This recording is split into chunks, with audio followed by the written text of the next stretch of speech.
What happens when a woman's desire for a luxurious life leads her down a path of betrayal, deception, and ultimately despair? This story will captivate you and make you question the true price of wealth. This octogenarian billionaire is within my grasp. Marrying him means liberation from toil. In mere years he'll be gone, and his vast estate will become mine, elevating me to billionaire status.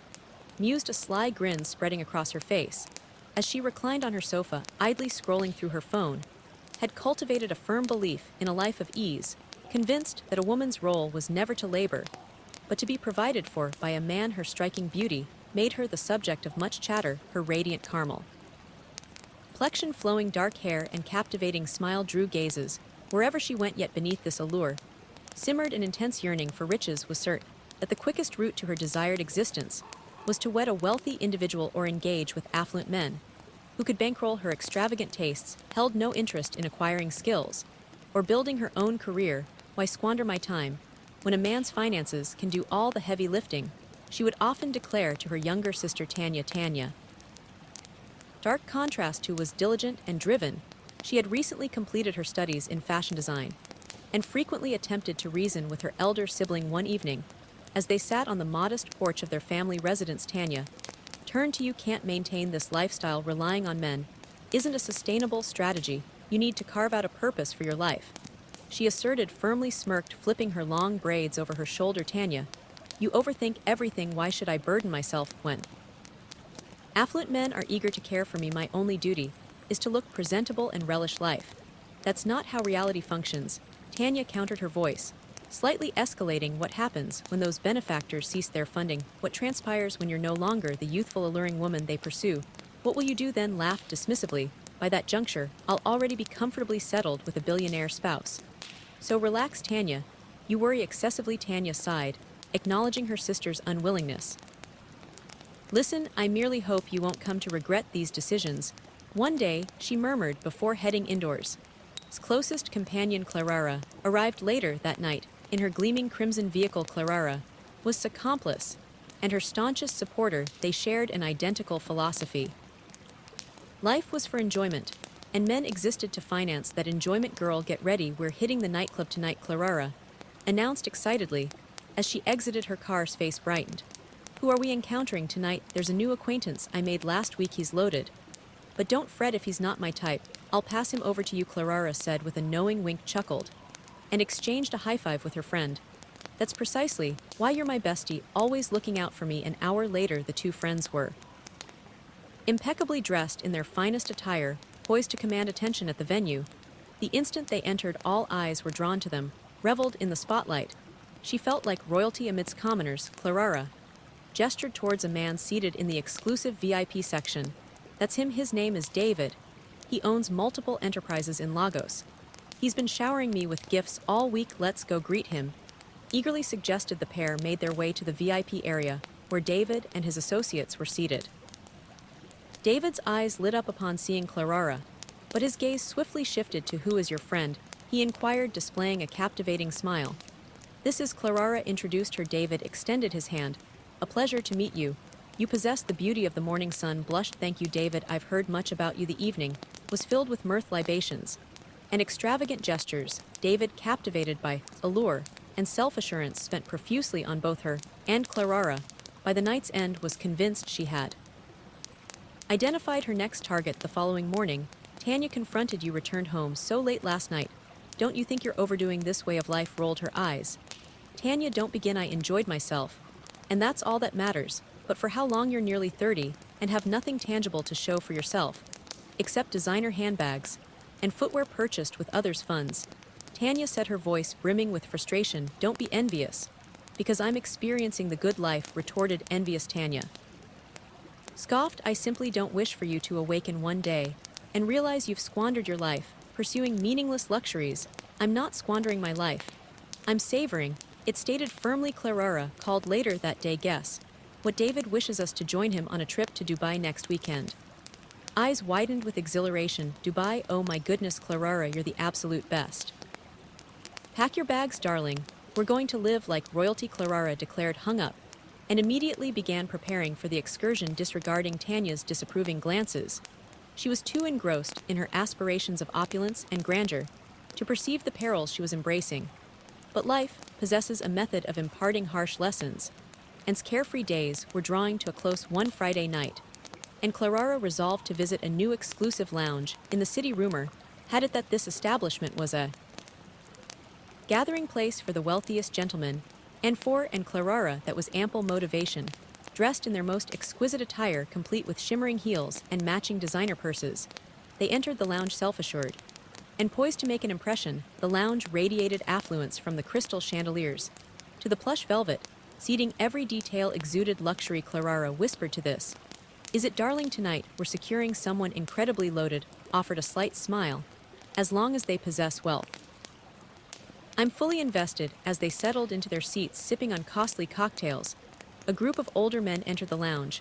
They seemed somewhat out of place amidst the younger clientele, yet their custom-tailored suits and gold watches hinted at their considerable fortune. Clara nudged and nodded towards the men. Observe that that's old money right there. Laughed. Old is indeed the operative word. They must be in their 60s at minimum.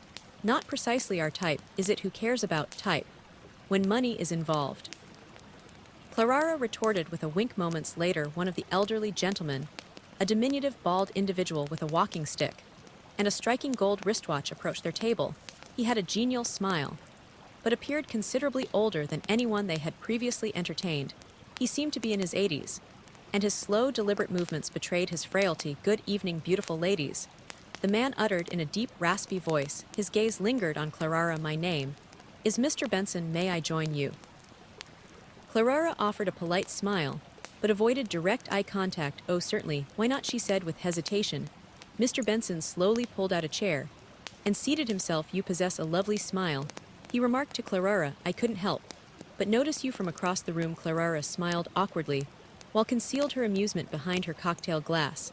After several minutes of polite conversation, it became evident that Mr. Benson was keenly interested in Clara. Oh, what is your profession, Mr. Benson? Clara inquired, striving to maintain a light tone. I am retired now, but I dedicated decades to the oil and gas sector, he responded. I've been fortunate to experience a very comfortable life. But enough about me, tell me about yourselves. Clara shifted uncomfortably. She had no interest in Mr. Benson, and could discern this. Clara shot a swift glance, silently imploring her intervention. Leaned forward with a radiant smile. Mr. Benson, you strike me as a truly remarkable man. Clara is a touch reserved, but I know she values your compliments. Clara's eyes widened, but before she could voice a protest, added, why don't we exchange contact information? You seem like someone who could introduce us to the good life. Mr. Benson chuckled. I appreciate your vivacity, young lady. He produced an old-fashioned phone and offered it to. Swiftly entered Clara's number and returned the device to him. Clara stared at in disbelief, yet remained silent. Once Mr. Benson departed to rejoin his companions, Clara turned to. What was that? Why would you provide him with my number? Clara hissed, rolled her eyes. Relax, Clara. This is our windfall. Can't you see a man like that will deluge you with money and presents? And he's so elderly, he likely won't demand much in return. Clara frowned. But he's in his 80s. That's considerably outside my comfort zone. That's precisely the point. Exclaimed. He's too old to be demanding or clingy. He'll probably just desire some companionship and someone to converse with. Meanwhile, you'll be swimming in currency. Clara hesitated, still uncertain. I don't know, this feels peculiar. Come on, Clara urged. We've dated married men and individuals twice our age before. What's the distinction? This is a golden opportunity. Don't let it slip away. Clara sighed. Fine, I'll give it a try. But if it becomes too strange, I'm out. Trust me, darling, you won't regret this. Said with a sly grin. The following day, Mr. Benson telephoned Clara and was right there, coaching her through the conversation. Be amiable, but not overly eager, whispered as Clara answered the call. Hello, Clara. This is Benson. I trust I'm not disturbing you. His raspy voice emanated from the phone. Oh, not at all, Mr. Benson. It's pleasant to hear from you, Clara responded, attempting to sound cheerful. I was wondering if you would care to join me for dinner tomorrow evening, he proposed. Clara looked at who nodded enthusiastically. Certainly, I'd be delighted to. Clara said reluctantly. Wonderful. I'll dispatch a car to collect you. You'll adore the restaurant, Mr. Benson said. Before concluding the call, clapped her hands in excitement. This is it, Clara. You're on the verge of striking it rich. The subsequent evening, Clara attended the dinner date with Mr. Benson while anxiously awaited her return to learn the details. When Clara finally came back, inundated her with questions. How was it? Did he lavish you with gifts? What did he say? Clara sank into the couch and sighed. It was interesting, he's kind. But it's so odd, he speaks as if he's my grandfather. He even referred to me as dear. A few times laughed. That's ideal, older gentlemen are always like that. So did he present you with anything? Clara produced a small container and opened it to reveal a gold bracelet. He gave me this. Eyes widened. That's magnificent. See, I informed you this would succeed. Remain with him, Clara.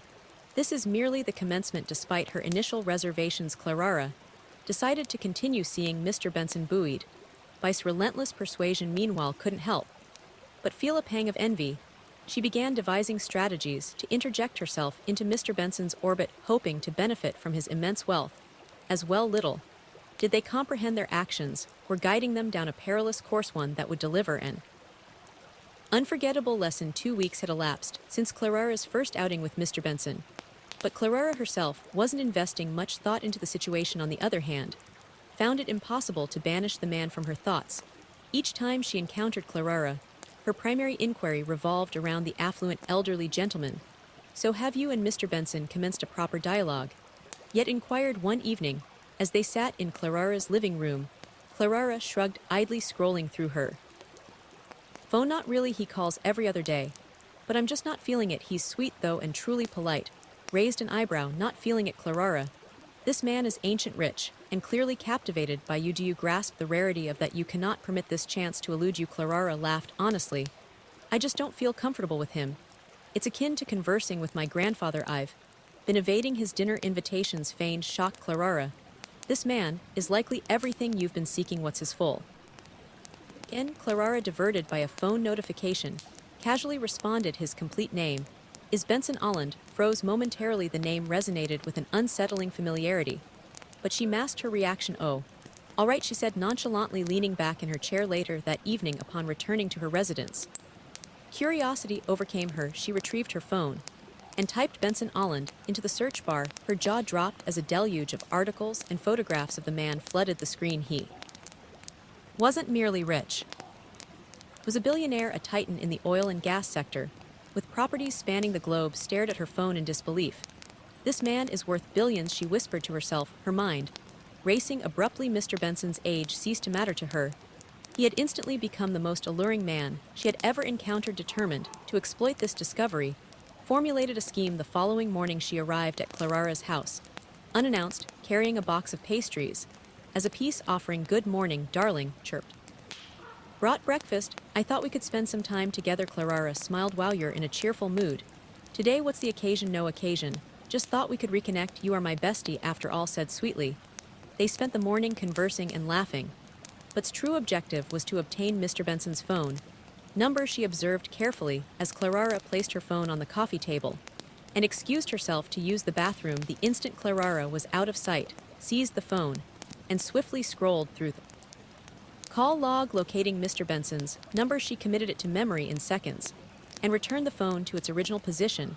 Before Clara's return later that day, telephoned Mr. Benson. Her heart pounded as the phone rang. When he answered, his deep, raspy voice was tinged with curiosity. Hello. Who is this? He inquired. Good afternoon, Mr. Benson. This is Clara's friend. We met at the lounge the other night, she said, her voice dripping with allure. He said, sounding surprised. This is unexpected. To what do I owe the pleasure? I hope I'm not being too forward, but I've been thinking about you since the night we met, confessed, feigning a shy chuckle. I just felt compelled to reach out. Mr. Benson chuckled him. Well, this is a pleasant surprise. Clara didn't mention you were interested in getting to know me. Clara isn't precisely my type.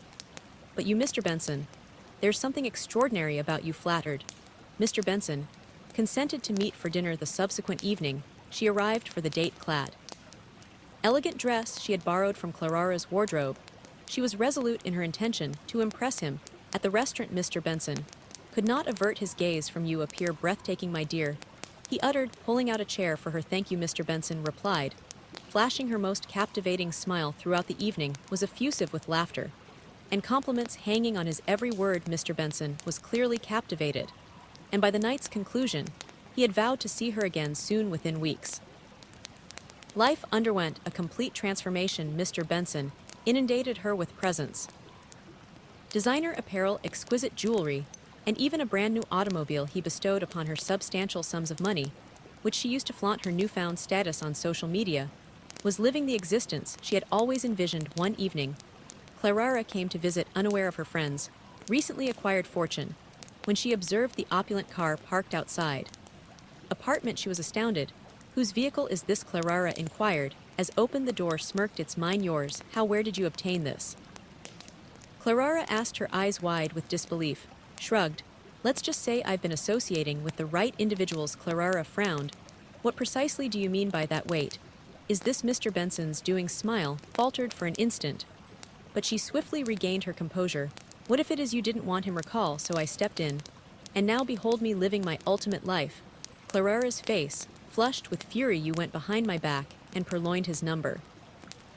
How could you? I placed my trust in you." "Relax," Clara said dismissively. "It's not as if you desired him. Anyway, you declared he wasn't your type, so why are you enraged?" "That's not the point. You betrayed me." Clara shouted. "Betrayed you over a man you didn't even want?" Retorted. "Look, Clara, I am not going to apologize for pursuing my aspirations. If you're upset, that is on you."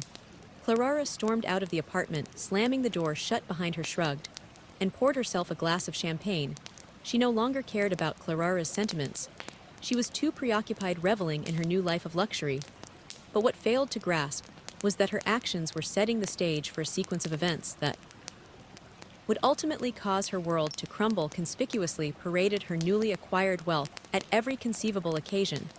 She posted images of her extravagant dinners, her luxurious automobile, and her designer garments on social media, leaving everyone bewildered by the swiftness of her life's transformation. However, there was one person she had consistently evaded. Clara, after seizing Mr. Benson from her closest companion, no longer perceived a need to maintain Clara's presence in her life. She ignored Clara's calls and text messages, sidestepping her at all costs. In his estimation, Clara could no longer be trusted. After all, she might attempt to reclaim Mr. Benson if she uncovered the true extent of his fortune. Meanwhile, Mr. Benson was completely enamored with. Despite their substantial age disparity, he found her vitality and allure irresistible. During one of their dates at an exclusive restaurant, he astonished her with a life-altering proposition. Mr. Benson began taking her hand across the table. "I've pondered extensively about us, and I believe I've discovered my happiness in you. You make me feel alive." Once more's heart pounded. She could anticipate the direction of the conversation. "Mr. Benson," she said, her voice soft and imbued with feigned emotion. He smiled warmly. "Please call me Benson, or better yet, your husband, Tobe." "Marry me." For a moment froze, feigning overwhelming emotion. She glanced at the dazzling diamond ring he presented. It was enormous, undoubtedly worth millions. "Yes," exclaimed, tears of joy streaming down her face. She rose and embraced him tightly. "Yes, Benson, I'll marry you." Mr. Benson appeared overjoyed, but in his mind her sole preoccupation was the inheritance she would acquire once he departed. "This is it," she mused. "This is the life I've perpetually yearned." For she wasted no time in orchestrating the wedding. She engaged the city's most exclusive wedding planner, commissioned a bespoke gown from an elite designer, and even reserved a 5-star hotel for the reception. Everything had to be flawless, not out of affection, but because of the image she wished to project. However, secret could not remain concealed indefinitely. One afternoon, Clara was out shopping when she overheard two women gossiping about engagement. "Have you heard that girl is marrying some billionaire?" one woman remarked. "Really? I heard he's old enough to be her grandfather," the other woman replied, chuckling. Clara's ears perked up. She found it unbelievable. Without a moment's hesitation, she approached the women. "Excuse me, are you discussing?" Clara inquired. "Yes," one of the women confirmed. "She's betrothed to some oil magnate." "What was his name again?" "Benson Holland, I believe." Clara's blood boiled. She thanked the women and stormed out of the shop, gripping her bag tightly. "She stole him from me," Clara fumed, "and she didn't even possess the decency to inform me." A few days subsequently, Clara was perusing a boutique when she spotted examining wedding accessories. Clara clenched her fists and strode over. "So this is why you've been avoiding me?" Clara stated, her voice loud enough to draw attention. Froze, then turned with a forced smile. "Clara, hello. I didn't anticipate encountering you here. Don't dissemble with me." Clara snapped. "You've been evading me because you purloined Benson from me, haven't you?" Smile vanished. Clara It's not what you imagine, ah, spare me your fabrications. Clara interrupted, you are incredible, you acted behind my back, stole his number. And now you intend to marry him. What kind of friend behaves in such a manner? Rolled her eyes. Firstly, Clara, you didn't even desire him. You stated he wasn't your type, recall. So, why are you behaving as if I committed a transgression? That doesn't grant you the prerogative to betray me. Clara shouted, her voice reverberating through the establishment. Well, perhaps, if you weren't so oblivious to opportunities, you would be the one living this life instead of me. Retorted, but no, you were too preoccupied being ungrateful to recognize what was directly before you. The dispute escalated, and soon the two women were exchanging bitter insults. You're a viper. Clara yelled, all you care about is money. You'd barter your soul for a designer purse. And you're a jealous, embittered woman who lacks the ability to seize the moment. Countered, perhaps that's why you remain impoverished while I'm out here savoring life. The commotion attracted the attention of the shop assistants, who attempted to intervene. Ladies, please calm yourselves.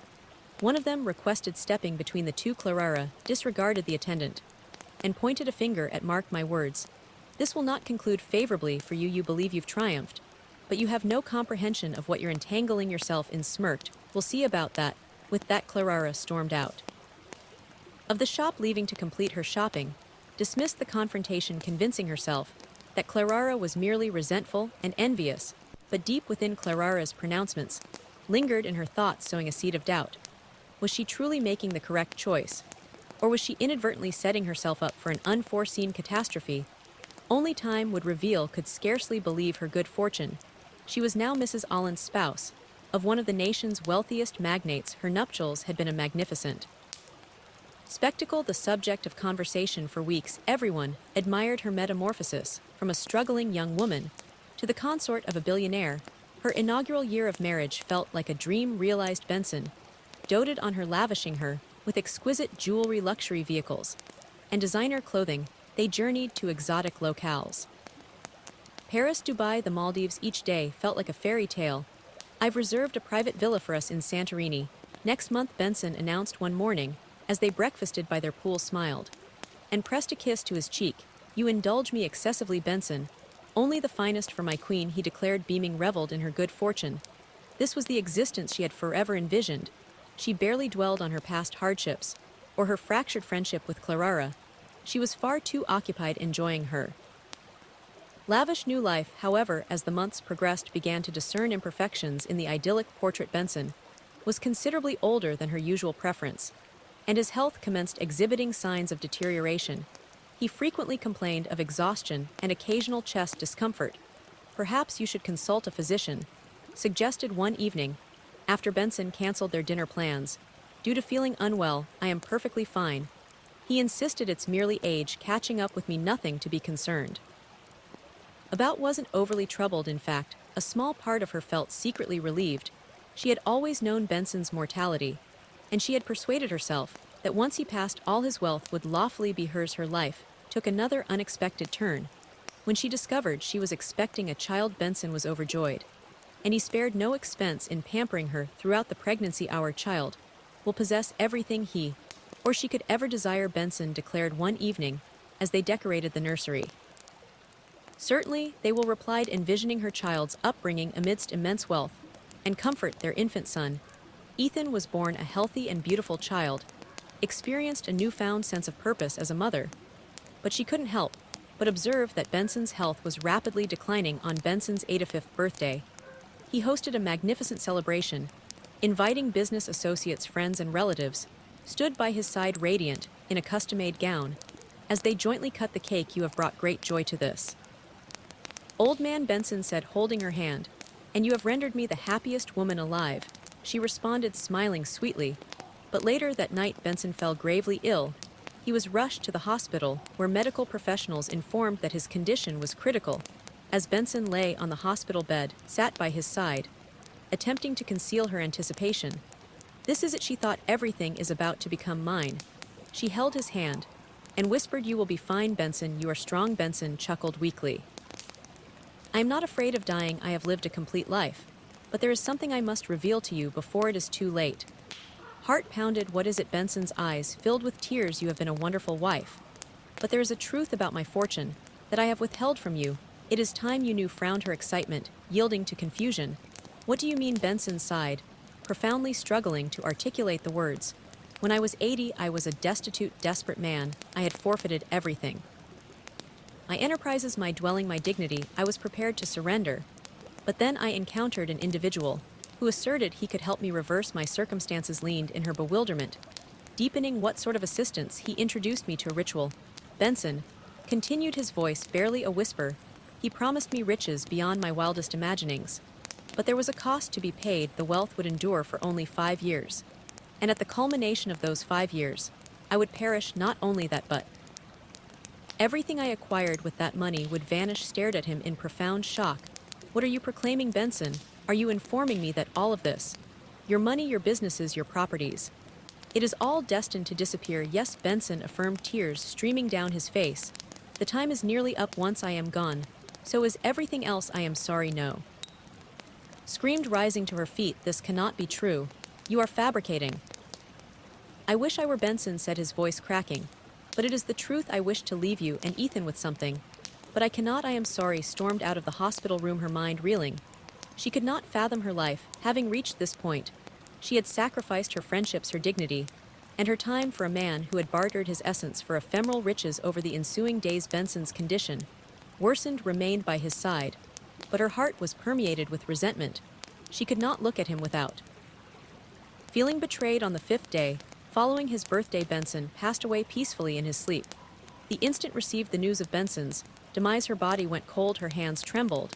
As she held the phone to her ear, her breathing quickening, panic seized her like a furious tempest. This could not be happening. No, not yet. She had awaited his death. But not in this manner, not with all his wealth on the verge of vanishing. Mind raced. There had to be a means to prevent this. The money could not simply dissipate into thin air, not after all the luxury she had savored, not after all she had sacrificed. She swiftly grabbed her phone and began dialing the numbers of spiritual practitioners she had connected with in her past. If Benson's fortune originated from mystical rites, surely there was a way to prevent its disappearance. Please, Baba, you must aid me, she pleaded over the phone to one of the most potent herbalists. She knew the man is deceased, but I require the wealth to persist. What can be done? A profound sigh emanated from the other end. Nothing can be done, my daughter. The pact was sealed, and the toll must be paid. Stomach clenched, she refused to accept it. She contacted another spiritual guide, and yet another. Each conveyed the identical message. Nothing could be done. The money, the assets, the ventures, everything Benson had acquired through the ritual was destined to vanish. Still refused to capitulate. If the wealth was indeed to disappear, she would claim as much as possible. Before it did, she hastily went to Benson's properties, hoping to liquidate some before they vanished. She contacted prospective buyers, eager to finalize transactions swiftly. But just as she believed she had secured some wealth for herself, she discovered she had been defrauded. The funds never reached her accounts. The buyers had vanished. No, no, no, no. She screamed, flinging her phone across the room. Her heart pounded with terror.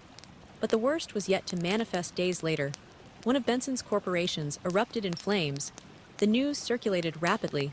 His empire was incinerating. Watched in utter shock as the images flickered on the television screen. Flames devoured the colossal headquarters of Benson's most lucrative enterprise. Employees, scattered in pandemonium, fire trucks encircled the edifice, and smoke blotted out the sky.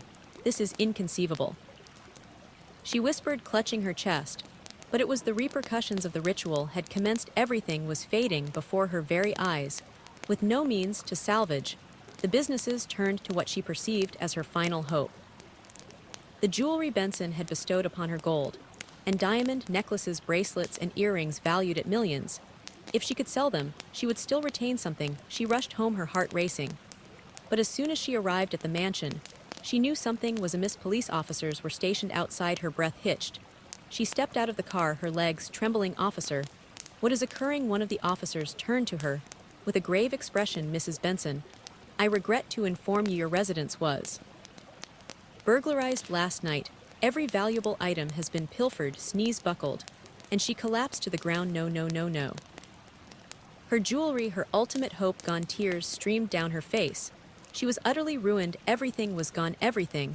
With no alternative, packed a small satchel, took her son, and departed from the mansion, She once presided over, she had nowhere to go, no money, no dwelling, no companions, her sole recourse. Clara, as she arrived at Clara's modest apartment, she hesitated at the door. What if Clara rejected her? What if she slammed the door in her face, taking a deep breath, knocked? When Clara opened the door and saw her, she gasped, her mouth fell open as she observed. Appearance, her once glamorous coiffure was disheveled, her costly garments were replaced by a simple dress, and her eyes were swollen from weeping for the first time in her existence.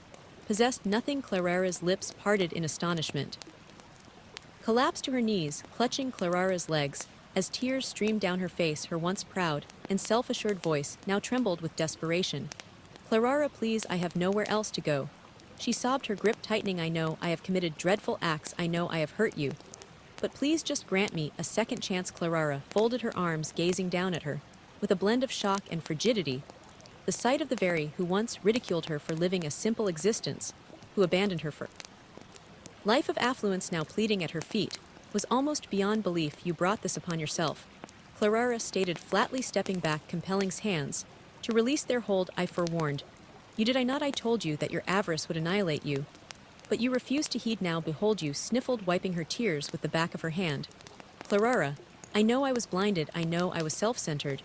I believed I had it all comprehended, but I was mistaken. Please, I merely require a place to reside. Just for a while, Clara scoffed. And why should I assist you? Where was your empathy when you deserted me for riches, when you deceived me and stole that man's number behind my back?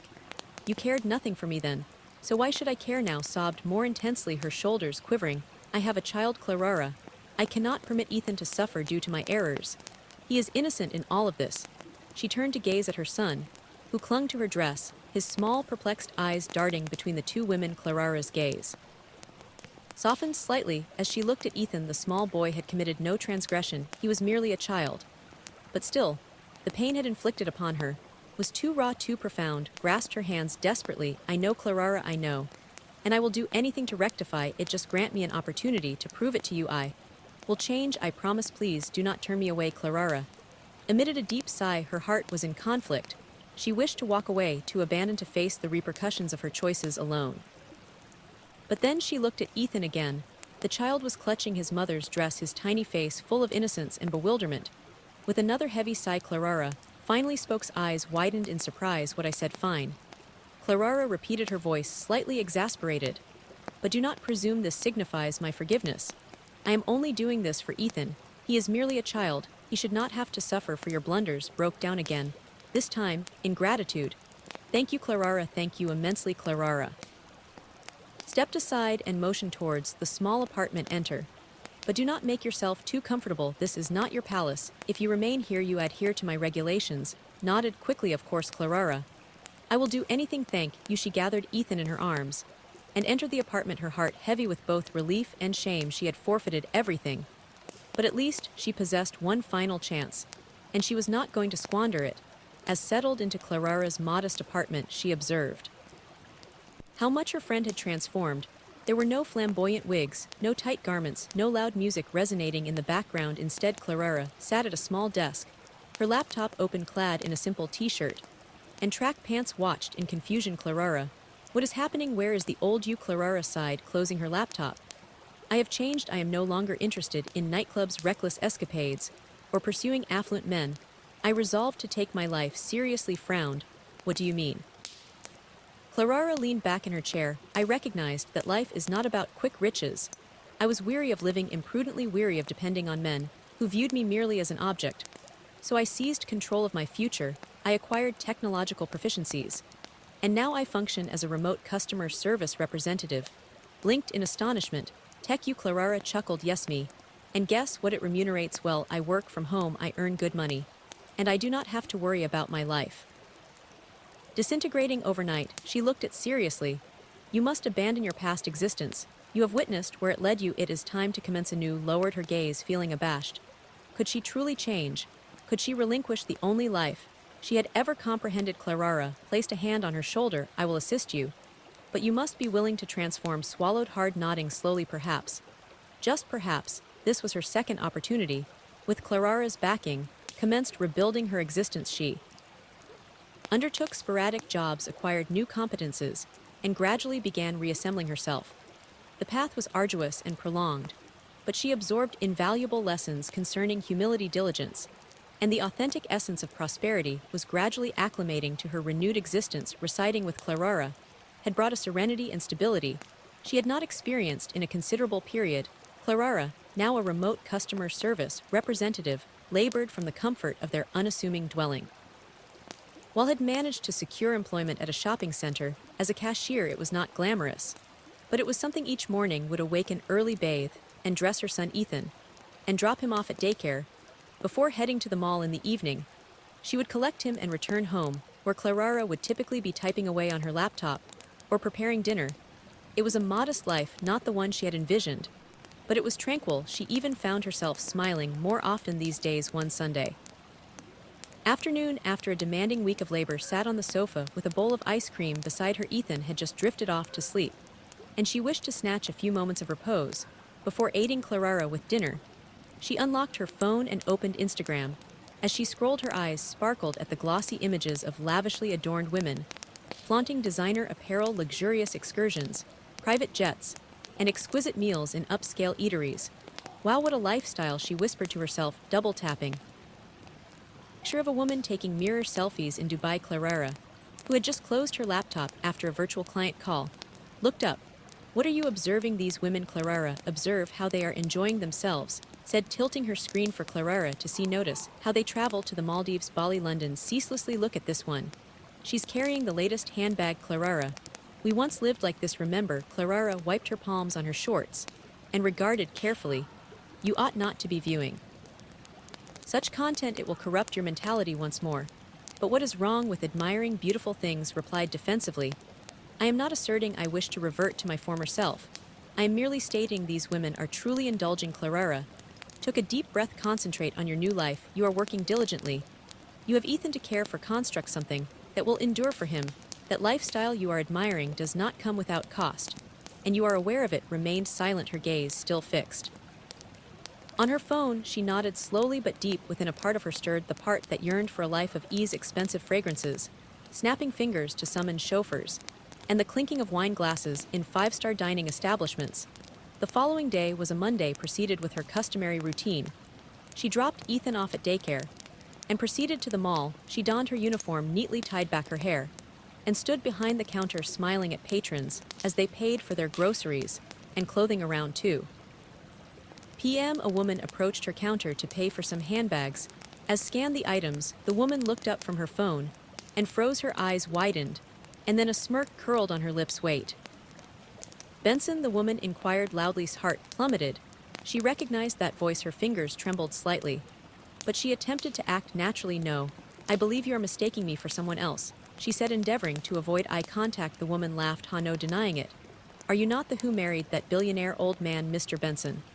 The one who used to drive a Porsche, the one who insulted me in that boutique in Lekki when I requested your assistance? Several heads turned towards them, felt exposed. See life, the woman continued, clapping dramatically. So this is where you have ended up, from mansion to mall. Counter life possesses a curious irony. Oh, swiftly pressed a few buttons and finalized the transaction. Your total is 35,800, she said in a trembling voice. The woman laughed even louder. Please keep the change, cashier madam, she said, dropping a handful of Naira notes on the counter with a sarcastic wink. Utilize it to acquire a modicum of dignity. Could no longer endure it. As soon as the woman departed, she rushed to the restroom and locked herself in one of the stalls. She leaned against the door and burst into tears. Her chest ached, not merely from mortification, but from a bitter comprehension of reality. She remembered the same mall where she once shopped, spending millions without glancing at price tags. Now, she stood behind the counter in an inexpensive uniform, being mocked by women she once scorned. After weeping for a while, she wiped her tears and stared at her reflection.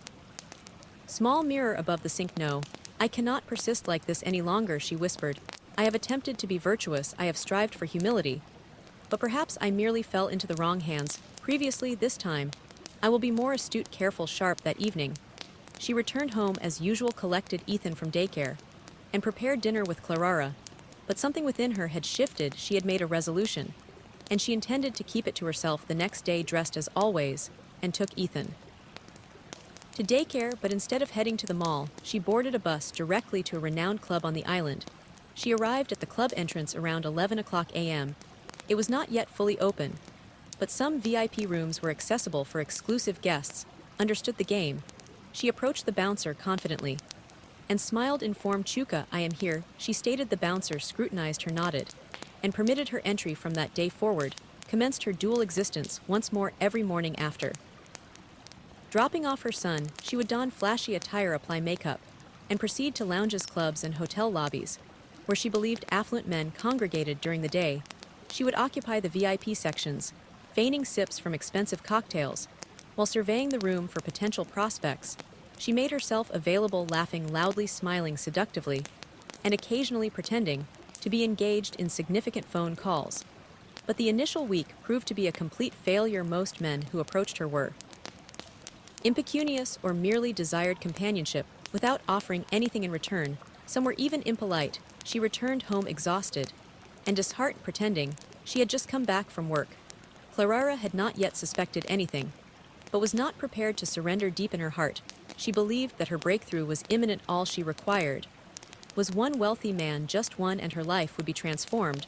Once more she would execute it correctly this time. No emotional entanglement, no matrimony, solely benefits. But fate as ever had its own designs. It was a tranquil Wednesday afternoon. The VIP section of the club was sparsely populated, the customary quiet hours before the evening patrons arrived, sat by the tinted glass window, with a wine glass in her hand, feigning slow sips. While scrolling through her phone, her legs were elegantly crossed, her makeup was impeccable, and she wore a form-fitting dress that accentuated her figure in all the appropriate places. She had been there for hours, waiting and hoping. Then it occurred. A tall, impeccably dressed man in his late 30s entered. His presence was commanding. He wore a tailored suit, dark sunglasses, and a designer wristwatch that gleamed even in the subdued lighting.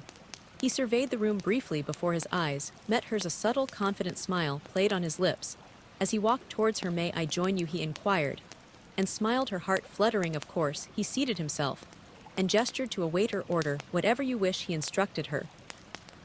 She smiled again and selected her preferred cocktail. The man ordered whiskey for himself. They conversed for a while.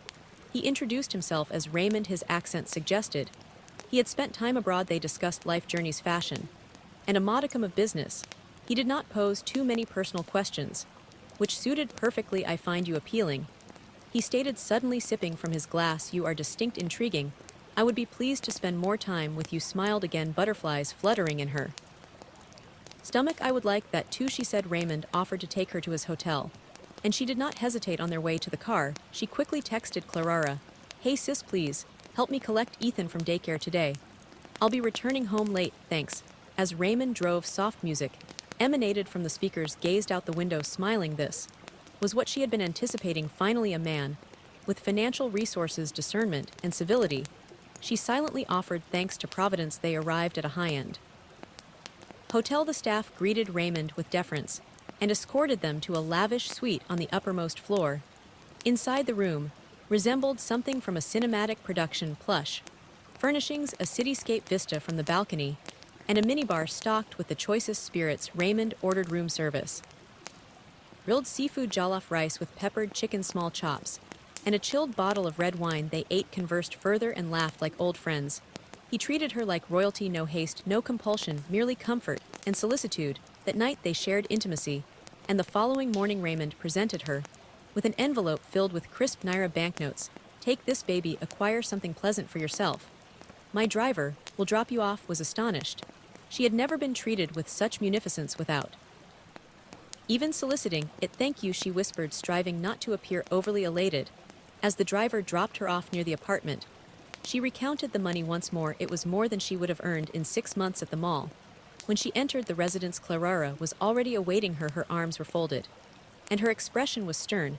"Where have you been?" she inquired. "I informed you I wouldn't return home yesterday," replied, casually tossing her bag onto the couch. "Yes, but you did not mention staying overnight. And what is this scent?" "Expensive perfume and hotel shampoo." Smiled. "I met someone." Clara raised an eyebrow. "Someone?" "Yes, Clara, a romantic interest. It isn't a mere casual encounter if you harbor feelings for the person," said defensively. Clara folded her arms. "Who is he? What is his occupation?" I don't know precisely, replied, walking towards the kitchen.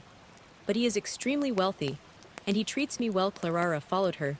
That is insufficient, you need to exercise caution. Wealth does not equate to goodness. You have made errors before, do not rush into another one. Poured herself a glass of juice, and leaned on the counter. Clara, I am not foolish, I comprehend my actions. This time Raymond is different. He did not coerce me into anything. He treated me with respect, he provided me with money, yes. But not like the previous ones. This one he is composed, mature. Clara sighed. Still be prudent. You have Ethan now. Your life is no longer solely yours, I know, said softly. That is why I wish to provide him with the best. Clara did not argue further. She simply turned and returned to her laptop. But a profound concern settled in her heart over the subsequent weeks. Routine dramatically altered. She no longer bothered feigning her job at the mall every morning. After dropping Ethan off, she would depart to meet Raymond. Or so she claimed. Sometimes he would dispatch a car to collect her, other times she would take a taxi to his location. She began spending 2 or 3 days away from home consecutively. Each time she returned, she brought extravagant gifts, perfumes, garments, jewelry, and always a substantial amount of cash. The refrigerator was perpetually stocked. Clara never had to request money, and even Ethan's daycare fees were settled 6 months in advance. Was radiant, her complexion was fresher, her wardrobe richer, and her laughter more resonant. Clara observed quietly one Saturday, returned home adorned with gold earrings and a new designer handbag. She placed a pizza box on the table and handed Clara an envelope. Here for the household. You have been wonderful to me. Clara accepted it reluctantly. Where have you been since Wednesday with Raymond? He took me to a beach resort, replied, opening her phone to display pictures of herself sipping a coconut drink by the water. Clara nodded slowly. You genuinely like him, don't you? Smiled. I do. I believe this is it. Clara finally. Perhaps Providence has remembered me. Clara said nothing.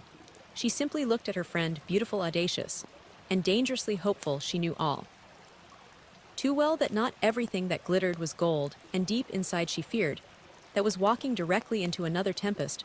Only this time, it might not be so simple to escape. Bond with Raymond felt like a dream materialized. Opulent dinners, exotic fragrances, crisp bundles of local currency, spontaneous getaways, and designer attire became her new standard.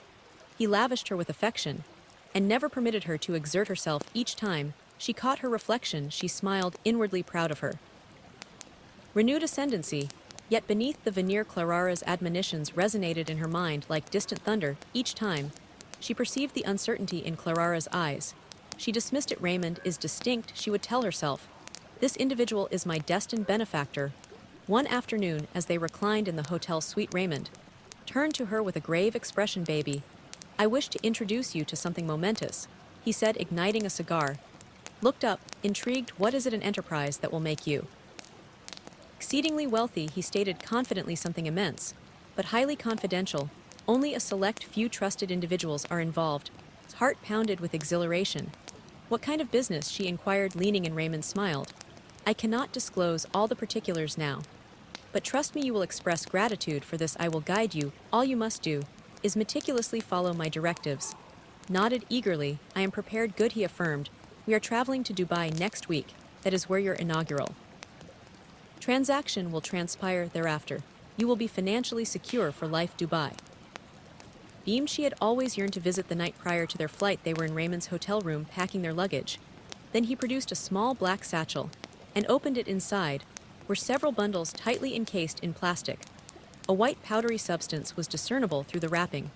Smile faltered. What is that? Raymond's expression remained placid.